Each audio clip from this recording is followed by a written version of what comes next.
Her scream cracked the air before the sound of the car engine. I looked out the window. My wife's fist was tangled in our daughter's hair, dragging her across the gravel. The girl's knees scraped raw, but she didn't fight. She just whimpered. "You block my car again, and I'll make sure you never walk," my wife spat. Then the kick, a sharp, practiced blow that sent the child into the trash can. The lid clattered, her small body curled inside. "Useless things belong in the dump," she muttered. From the porch, her father laughed. Not a chuckle, laughter, enjoyment. "She has no future anyway," her mother added, voice flat, unbothered. I stood behind the curtain, watching.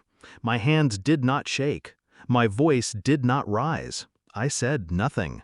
Because storms don't announce themselves. They wait, they gather, and then, when the world is quietest, they destroy. When she came back inside, her shoes left streaks of dust on the hardwood. Our daughter limped to her room, silent, eyes hollow. I asked nothing. But the fracture widened. I began to notice her parents' constant presence, the way they spoke about my daughter as though she weren't flesh but burden, the way my wife's affection turned sharp, conditional, transactional. She wasn't always like this. Or maybe she was, and I was blind. Marriage is just a house of mirrors, and I'd mistaken a reflection for a person. At night, I heard her whisper on the phone. Her voice softened, a tone I hadn't heard directed at me in years.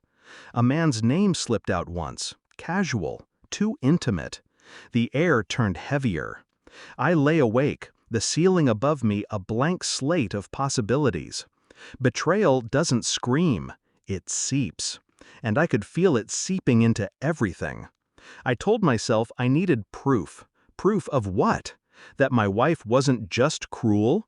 That her cruelty was a symptom of something deeper, a double life? And if I found it, then I would decide what she truly deserved. I became deliberate. Her phone, unlocked when she showered. I scrolled quietly, memorizing numbers, threads, receipts. Hotels billed under business trips, messages that read like half-truths dressed in endearments. She thought herself clever. She wasn't. I checked bank statements, cash withdrawals, consistent, small enough to hide, frequent enough to mark routine, a hidden rhythm. I followed once, said I was working late, but instead trailed her car at a distance. She didn't go to her office. She went to a house on the edge of town, parked, entered, stayed an hour. When she returned home, her hair smelled faintly of smoke and cologne. I smiled, kissed her cheek. Inside, the knife turned. I ordered a DNA kit, collected strands of hair, toothbrush bristles. Quiet work in quiet hours. 17 hours later, I had what I needed. 17 hours of waiting, calculating, refining. My daughter watched me. She didn't ask, but her silence said enough. Children see more than adults believe. I tucked her in at night, kissed her forehead, and promised without words. The test results arrived 3 days later. I already knew. But knowledge, written in black ink, has a weight no suspicion can carry. The boy she bore 3 years ago, our son, not mine, not by blood. The numbers were precise, unmistakable. I sat with the report on the dining table, staring at the lines. My wife walked in, humming, phone in hand. She froze when she saw it. Her face cracked open. What is this?" I didn't answer, just leaned back, eyes fixed, calm. She read. Her lips trembled. "This doesn't mean anything. These tests can be wrong. Her voice cracked. Tears came. Excuses. Lies stacked upon lies. I remained silent. Silence suffocates better than words. She tried to touch my hand. I pulled away, slow, deliberate. That was when she broke. She knew. The performance had failed. And with failure comes fear. I didn't shout, I didn't throw things. That's what she expected. Instead, I called her parents to dinner. Invited them like nothing was wrong. They came, smug, dismissive, still sneering at my daughter as though she were a blemish on their legacy. I waited until dessert. Then I placed the report in the center of the table. No speech, no build-up. Just the truth, plain and sharp. Her father stopped chewing. Her mother's fork froze. My wife's face drained white. "She betrayed all of us," I said, voice even.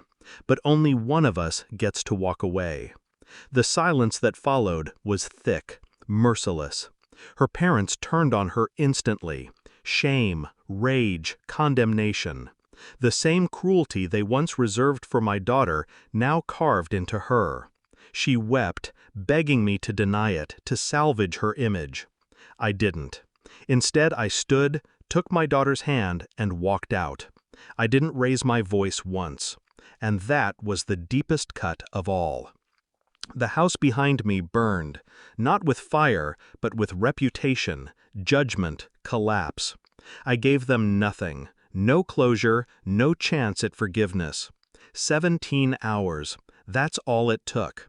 From the moment I watched her drag my child into the trash to the moment I placed the evidence on the table. 17 hours to dismantle the illusion of our life. My daughter slept in the back seat as I drove into the night. Peaceful, unburdened. I glanced at her in the mirror. She was mine. Truly mine. The rest, her, them, the lies, belonged to the dump where they had thrown her. I felt nothing as I whispered to myself, useless things belong in the dump. Only this time, I meant her.